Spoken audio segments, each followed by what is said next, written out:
Hey guys, welcome back. It is your favorite Gimp of the Limp, and I'm here with something I'm very excited to tell you guys about, just in case you haven't heard about it. And this is a game coming out by Battle Systems. It's called Maladum. I hope I'm pronouncing that right. Dungeons of Enveron. All right, so big name, dungeon-y fantasy type game. Keywords you need to take from that are Battle Systems. Battle Systems are the people behind CoreSpace and all that terrain that I love so much, all right? So I've done plenty of videos on CoreSpace, one of my all-time favorite games, if not my all-time favorite game. It's just excellent. Can be played solo, can be played cooperatively, can be played competitively. Excellent components. Really love the way they've implemented the 3D terrain effect. All of it's done with this laminated type cardboard stuff, plugs together very easily, and you can create multitudes of different types of terrain. And I have been expecting them to go down this road after the large success they've had with CoreSpace. CoreSpace being sci-fi type fantasy, all right? So laser guns and power weapons and robots and mechs and aliens and spaceships and turrets and all that cool stuff, right? All the little terrain. It looks so cool. Make sure you go check out the videos. I've done plenty on them. Love the game. I can't talk enough about how much I love this game. Well, they've got other terrain too that covers different time periods and different settings. That way you could get the terrain to use it in other types of games. And I was thinking, these guys, they're pretty smart. They're going to put it together and make a CoreSpace-esque game set in a fantasy setting. And that's what Maladum is. They're coming out with it. It says here that it's going to be coming to Kickstarter this summer. I have signed up on their newsletter on both my emails just because I want to be sure that I don't miss it. I'm going to back the hell out of this thing. I cannot wait. I love sci-fi stuff, but I love the fantasy as well. So for them bringing this, now it's going to have all new terrain, miniatures, see how it all goes together. I can't wait. So we're just going to go through this, look at some of the pictures, see what all they're saying about it. Make sure you go, if you're interested at all, as much as I've talked about it, definitely go check this out. See, one of the key things that I've always loved so much about CoreSpace is that it's usable in so many other things, right? You can use the miniatures in other miniature type games. Not that the CoreSpace game is not good. It is. It plays so good. I mean, it gives you that dungeon crawling sci-fi experience. Solitaire really well. It does a great job. I've got my own campaign going that I'm getting ready to do another series on. Really cool. But now they're going to have this in a fantasy setting, right? So like CoreSpace, you could use it with 5 parsecs. What is it? 5 parsecs from home, I think is the name of it. Now we're going to have even more of a fantasy setting that you can use in all your different types of fantasy games, right? Anything that you need miniatures for or terrain for, you don't have to just use it with Maladum. You can use it with anything. And this is just a picture of what we can expect. This is a work in progress version of the new dungeon terrain that's going to be launched alongside the game. Can't wait. I mean, that looks so cool. Obviously, they're getting it put together, but look how this all goes together. You see what I'm talking about with that 3D type terrain. And this is a board game. And for what you're getting, the amount of game that you get in a box, and that what you're actually paying for it, you're not paying that much to get a really cool experience. You get the mat, you know, an actual neoprene mat, not just a little paper mat, neoprene mat with terrain that goes together like this. So you got staircases and walkways and ridges, and you have different guys firing down at different levels. And I'm sure they'll have different types of scatter type terrain that goes along with it. Like, I got their Fantasy Village set that I actually used with Bolt Action because their Fantasy Village looks so similar to what you would expect, like a native islander in the Pacific during World War II, their village to kind of look like, that you could use it for old-fashioned fantasy, or you could use it World War II era fighting over a small rural village. So it says they're planning on doing it just like they already do with CoreSpace. Already comes painted. You just punch it out, clip it together with their little clips. It's going to have another 2x2 mat, single 3D dungeon layer, and then you'll also be able to get it separately. So if you want to get just terrain, you'll be able to do that as well. Now, see, they do address it right here where they're talking about, is this just fantasy core space? So is this just core space set in a different setting? And it's similar, but different. And this is what you would expect. And what I am expecting, and I think they do talk about a little bit later on, is the fact that they do kind of switch into more of a melee setting. They change up some of the mechanics as far as melee combat goes, because core space does have a lot more ranged combat. You're using laser guns, rifles, pistols, shotguns, sniper rifles, all that type stuff. That's going on a lot more than you actually have knives and batons. And now my captain's got a fake arm though that he can use as kind of a shield point or to bash someone's head in. So that's cool. But they're expanding on that because you're obviously going to have more of a melee type fight going on, but you're still going to have range using things like spells and bows and arrows and crossbows.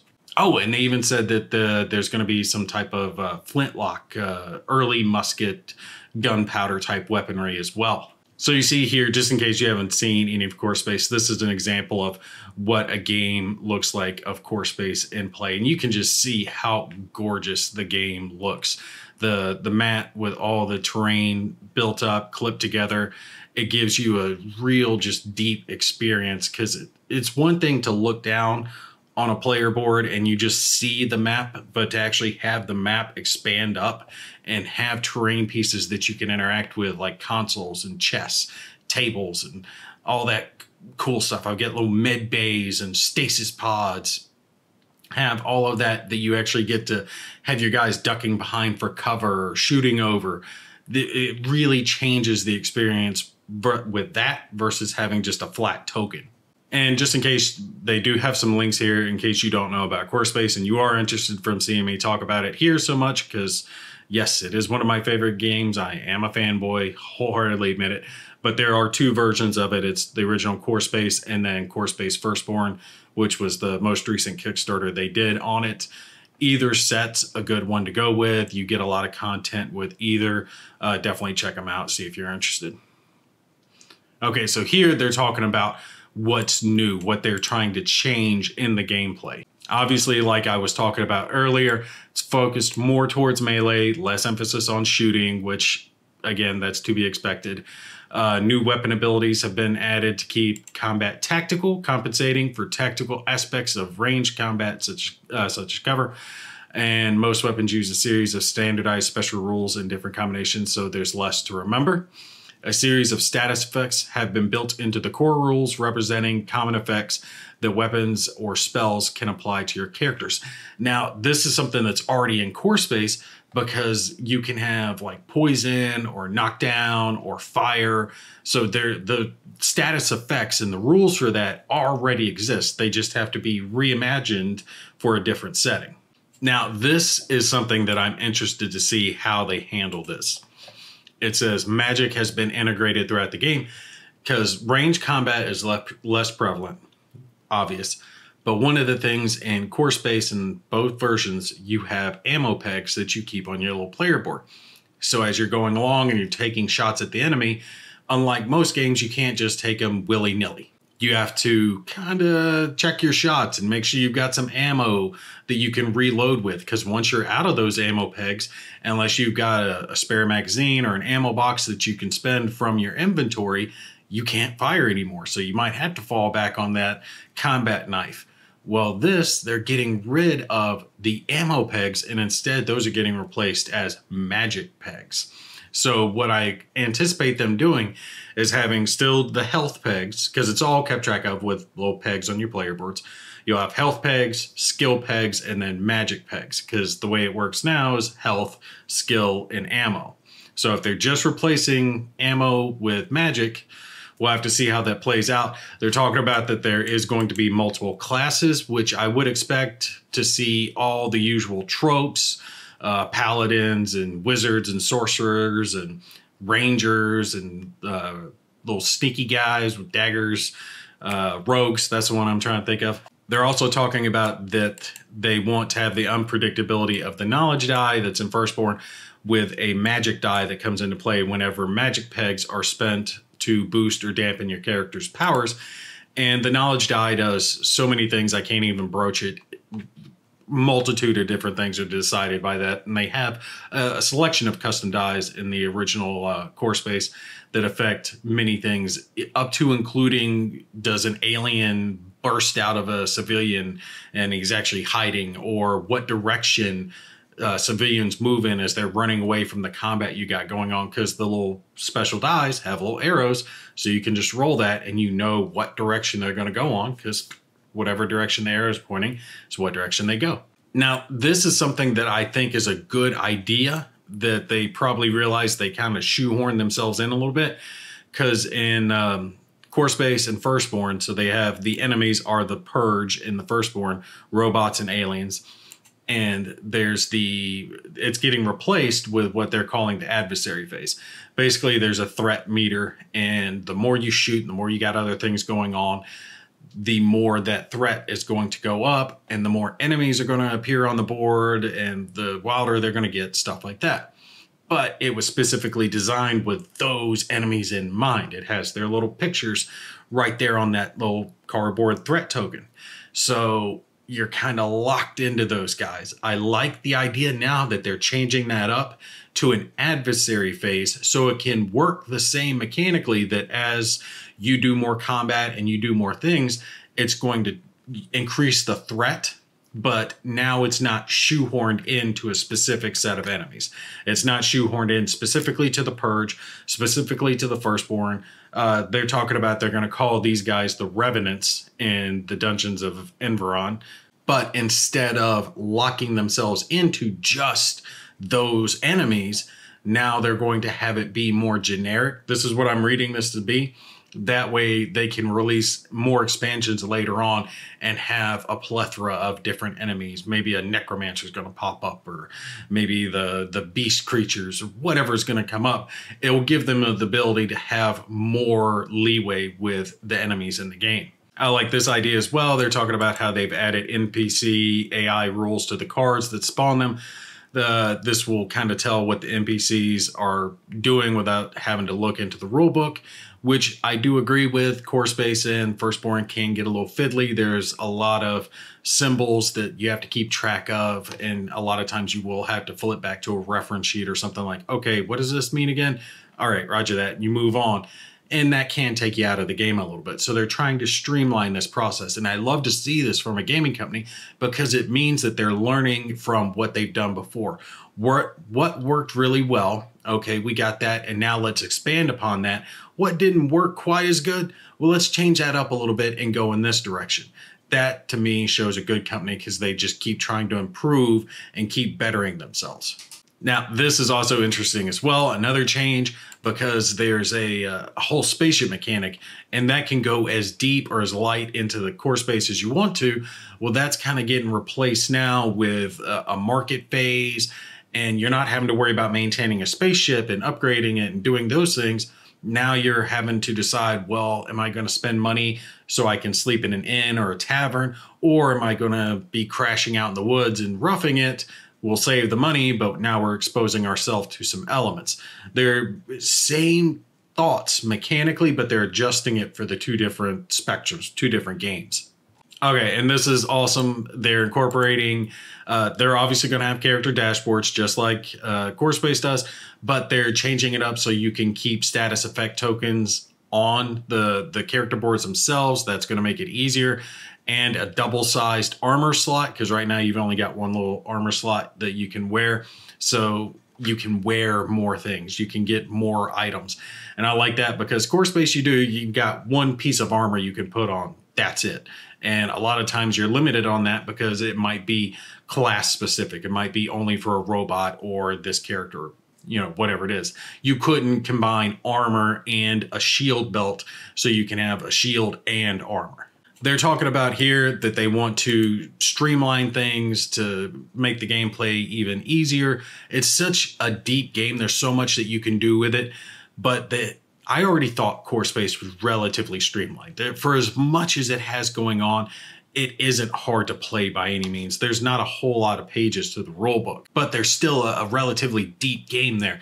And they're still improving upon that, and they're working on the difficulty, because it can be a little jarring if you are trying to come into a mission with a veteran crew versus a bunch of noobs that you're just starting out.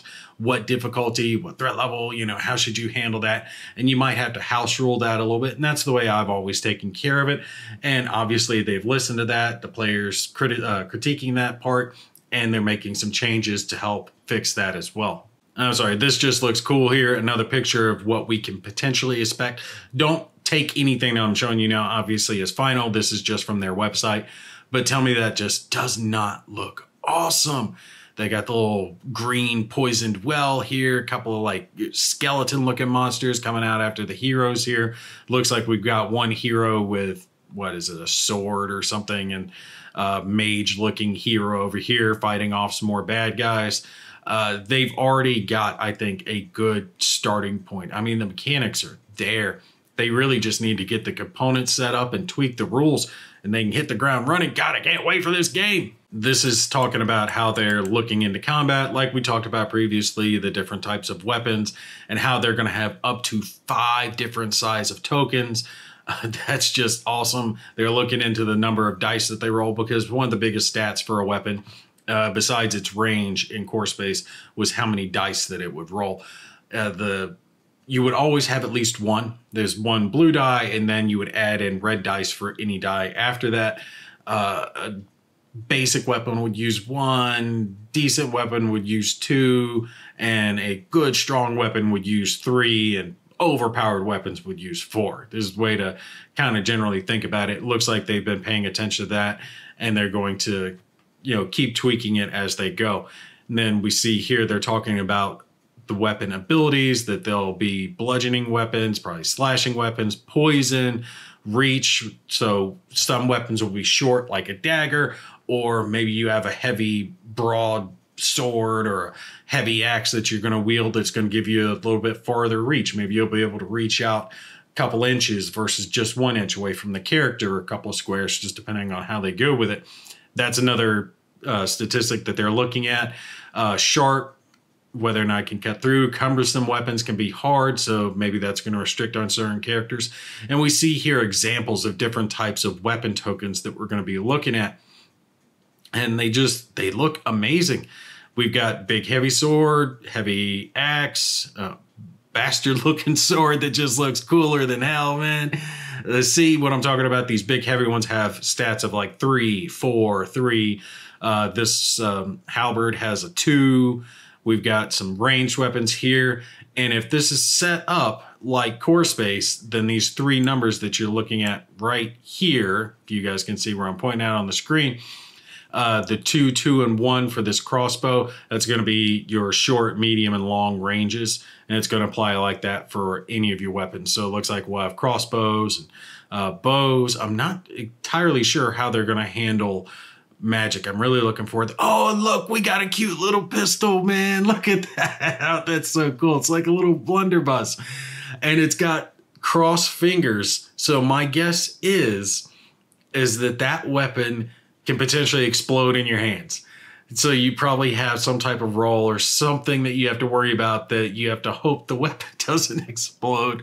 That's so cool. And it's got a little yellow bell here, which obviously indicates that the weapon's noisy, so you can't, creep through. No stealth with that. Different types of daggers. Looks like a poison dagger, little bludgeoning clubs, couple of basic spears, axes, short swords, little hammer.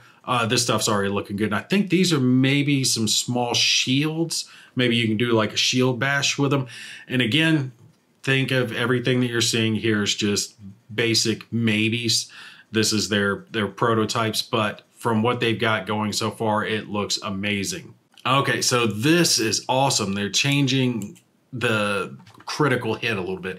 The blue die, the one basic die that you always roll, had miss 1 hit or 2 hits on it, but it looks like they're kind of changing that 2 hit to be a critical hit, because the enemy did have armor as well, so sometimes you would get a fair amount of hits through, but even still you wouldn't be able to cause any damage.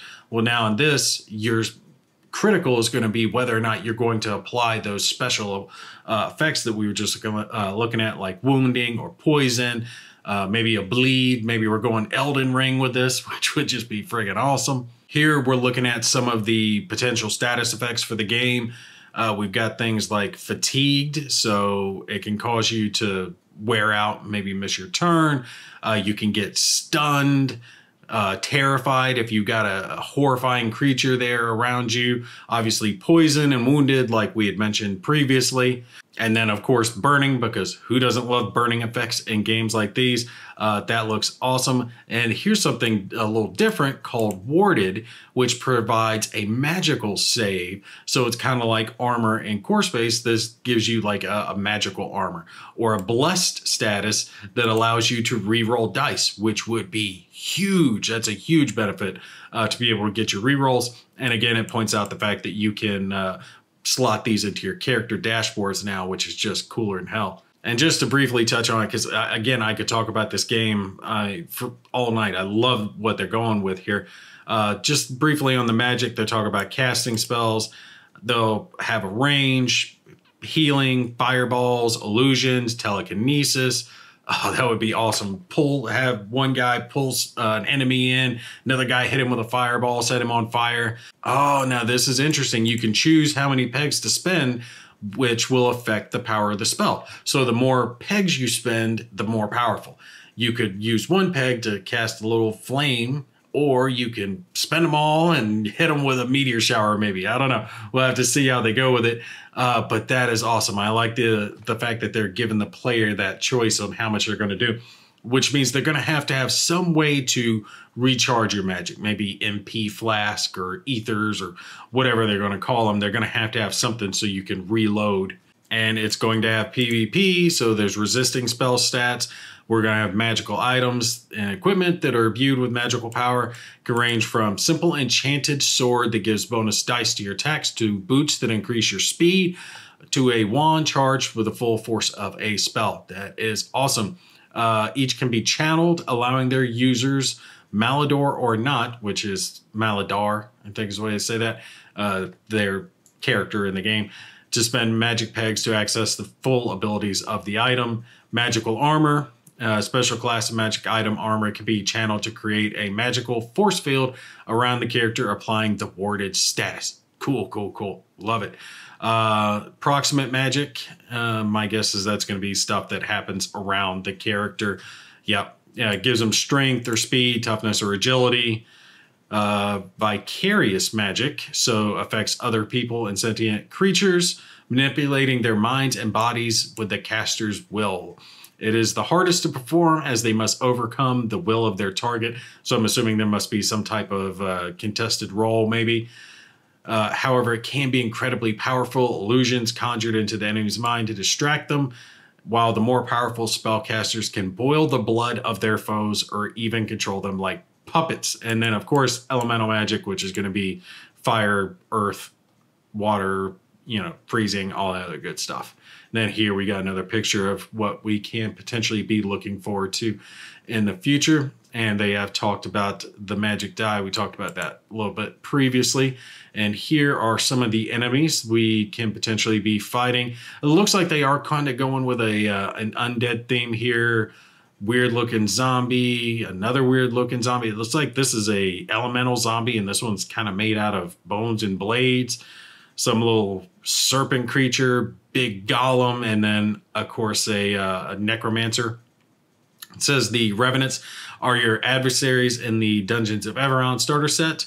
The Revenants are corpses that have been returned to life by the nanites in their blood.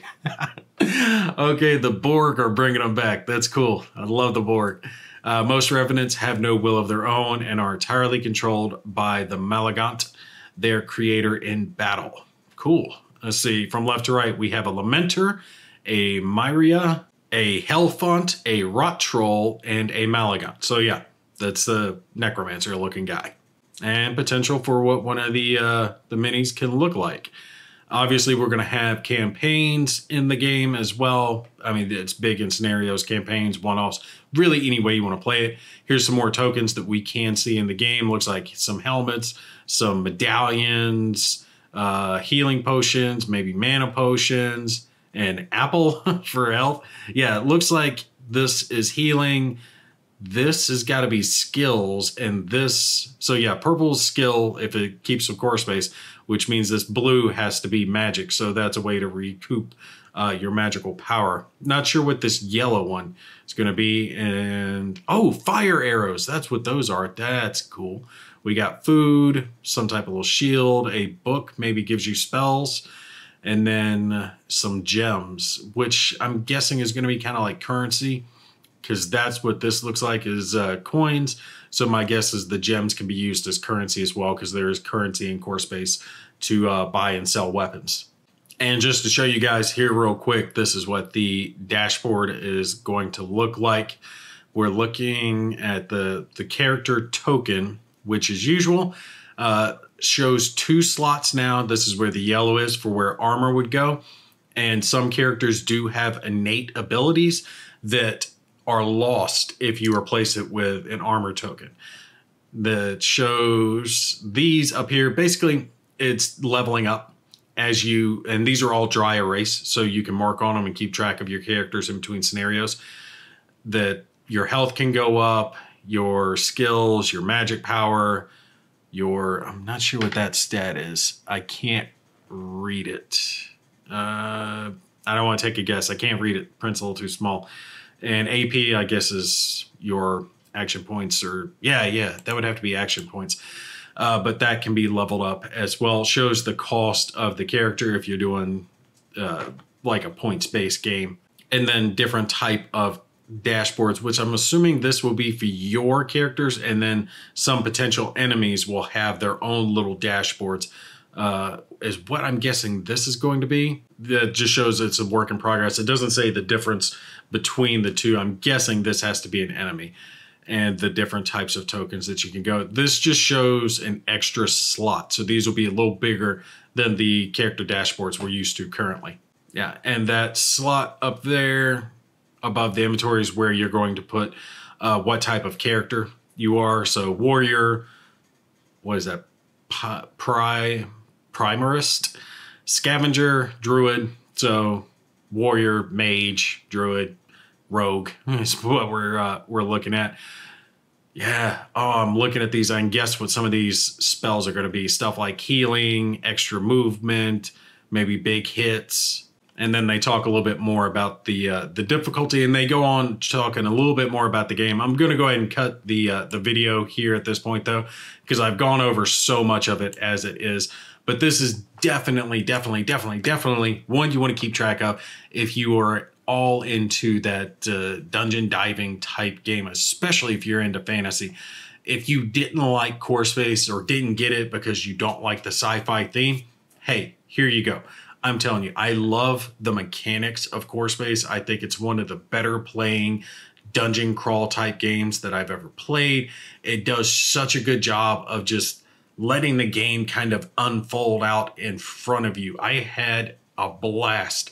The times that I played it, I finally got it out to the table, and I had my scenario, which I still kind of keep in the back of my head because I'm still playing it out. We're going to do Firstborn with my crew that I started out with, because it started out with them breaking out of a prison where the captain and some of his men had been captured. And then they had another mission I did, a big game, where they were trying to rescue one of their guys that had gotten broke off from them when they got arrested previously. So they had to go into this a wretched hive of villainy, or whatever it is they say in Star Wars. Basically, you had to go to Mos Eisley and go get one of their shipmates back. So they're able to rescue him, and then they get attacked by the Galactic Corps, and the Purge come in, and it's everyone fighting everyone, and they have to race back to their ship to get out of the area. And now I'm going to be pushing it into Firstborn that they escaped with him, but now they were being chased by a bounty hunter. He attacked their ship, knocked them down, put them through some type of portal, and now they're in a distant part of the galaxy fighting aliens they've never met, and they're trying to do this while a bounty hunter is still pursuing them, and they're suddenly being attacked by rock creatures and aliens and robots that they've never seen or even met before. And all that is just me coming up with my own little scenario to run. That's not their scenario. That's just my scenario. They have oodles of scenario. Every expansion comes with its own little scenarios, campaigns that you can play.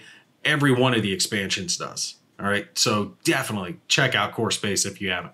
But yeah, unfortunately, I don't think this is one we're going to have on our table anytime soon. If I had to take a guess at this point, I would say summer of maybe 2023 would probably be the earliest we'd be seeing it, because it looks like they're going to do their Kickstarter campaign this summer. If they do, I would anticipate at least a year between when they finish the campaign and when the game actually delivers. I cross my fingers that it's sooner. I would love to have this by the end of the year, but I don't think that's going to happen. Would it be great if it did? Yeah, but we'll see. I am going to keep track of, though, if I hear anything else about the game, I'll definitely let you guys know. But I'm telling you, if you like mini games, if you're into fantasy, if you're into swords, boards, shields, magic, and all that cool stuff, 100% this is one you want to keep your eye on. It's going to be phenomenal. These people don't put out crap. They put out really good stuff, good quality components, good minis, good rules, and they're committed to their company and put out good stuff. Gotta say. And they've never sent me a thing. This isn't me hyping up someone who's paid me or given me anything. Everything I have of theirs, I've bought and paid for myself. I like it, and I'm letting you know because I like it. All right, but that's going to be it for this one. You guys definitely put any questions or comments you have down below. And make sure you subscribe, because once my subscriber base hits a little bit bigger, we're going to hit 5 digits. I'm going to do a huge giveaway. Maybe we'll do a Maladum giveaway. If we hit it quick enough, we'll just have to see. That's up to you guys. Anyway, you guys take care. I'll see you in the next one.